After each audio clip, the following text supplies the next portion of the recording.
Good morning from Jilin International Studies University, GSU. I'm Dr. Farzaneh Haratian, an associate professor, and I need to extend my gratitude to conference organizers for kindly inviting me to have this speech on narrative therapy and emotion regulation in the conference. Unfortunately, due to some unforeseen and unpredictable reasons, I would not be able to attend the conference in person. That's why I'm recording this speech to present a kind of creative and critical inquiry into how narrative poetry functions as a mechanism for both emotional regulation and well-being for women who have endured prolonged waiting, intergenerational loss, and protracted uncertainty. Moving beyond clinical frameworks, this analysis integrates positive psychology and narrative therapy to demonstrate that poetic composition, poetry, autobiographical poetry, narrative poetry, enables cognitive reappraisal,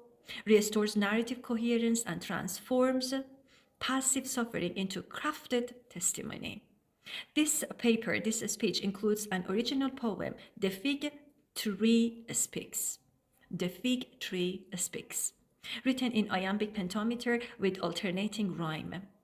The poem deploys classical allusions to Virgil, Homer, Sophocles, Chaucer, and Boccaccio as a shared literary heritage of waiting, moral speech, and storytelling as survival. The central metaphor of the fig tree, an ancient symbol of patience and hidden awareness, hidden sweetness, anchors the poem's argument. What is it?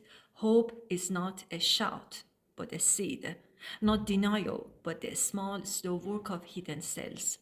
Using the poem as a case study, this speech analyzes how metered language, rhyme schemes, and narrative framing activate adaptive emotion regulation strategies while avoiding suppression or rumination. The conclusion argues that for individuals living under conditions of protracted uncertainty, shaping experience into a verse is a disciplined, integrative, and deeply hopeful practice of reauthoring the self.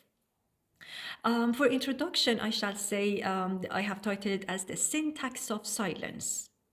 There is a particular kind of writing that does not announce itself. It does not weep in public squares or write letters to those who have gone. Instead, it grows inside the body like a slow root, twisting around the ribs, climbing the spine, and finally settling behind the eyes where no one can see it. This is the waiting of women across generations, a waiting for sons who did not return, for husbands who vanished into corridors that do not exist on any map, for a homeland that keeps promising to become home.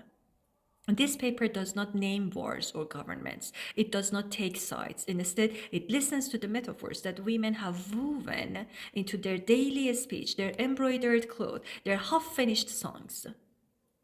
Using the frameworks of narrative therapy and positive psychology, I argue that poetry, particularly narrative poetry, with its roots in Homer, Virgil, and Sophocles, offers a restorative syntax for emotions that otherwise remain unspeakable.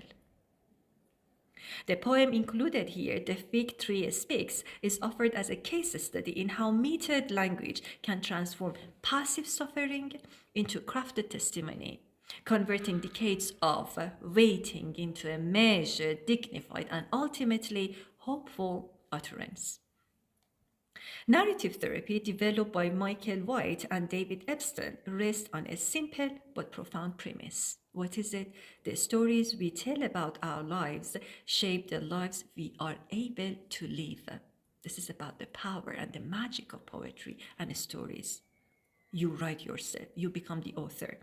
When trauma or chronic adversity enters a life, it often fragments narrative coherence. Events become isolated, disconnected, and meaningless. The person moves from being the author of her story to being its victim.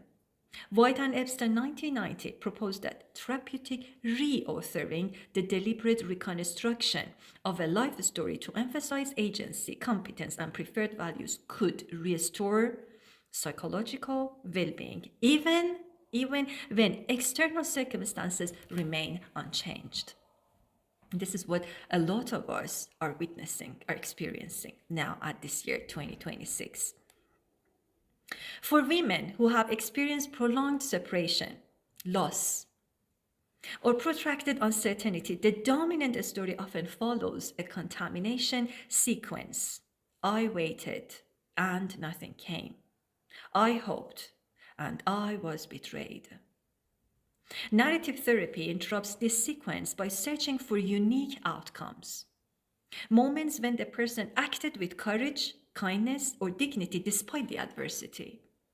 These moments become the seeds of a redemption narrative in which suffering is not erased but integrated into a larger story of survival and moral integrity.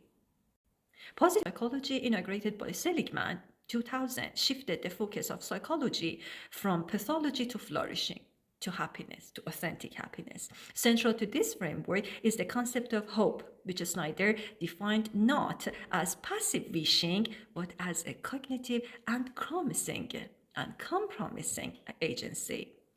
Which Snyder defined not as passive wishing, but as a cognitive, said comprising agency, the belief that one can initiate change. And pathways, the ability to generate routes toward goal.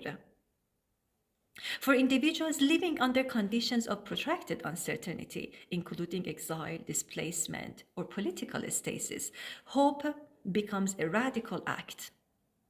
It does not deny reality. It acknowledges the wall and then searches for the door. Here we can say that positive emotions, including hope, gratitude, and interest, broaden cognitive flexibility and build durable psychological resources over time. A single act of hopeful narration, a poem written, a story told, a metaphor shaped can accumulate into resilience. What connects narrative therapy and positive psychology is the conviction that language is not merely descriptive, but generative. It generates, it produces. To name writing as patience rather than defeat is not to lie. It is to choose which thread in tapestry to pull forward. Women educated in classical poetry traditions, whether Persian, Greek, or English, have always known this. Their literary heritage is a long meditation on separation and longed for reunion. The following poem continues that tradition, searching westward to Virgil's Aeneid, to Sophocles' Antigone, to Homer's Odyssey, and to narrative frames of Chaucer and Boccaccio, because waiting is not Eastern or Western. Waiting is human. And here I'm going to read the poem.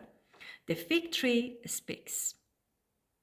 Under the fig tree, where the shadows slide across the cracked earth of another year, she sits alone, no longer as a bride, and combs her hair. She has no need of fear. The fear has aged into the kind of bone, a mineral deposit in the spine. She carries it as Virgil carried Rome, a weight that shapes the song and makes it fine. She thinks of Penelope, her woven shroud, unwoven each night, a tactic against time. She thinks of Antigone who spoke aloud. She thinks of Antigone who spoke aloud when speaking was a solitary crime.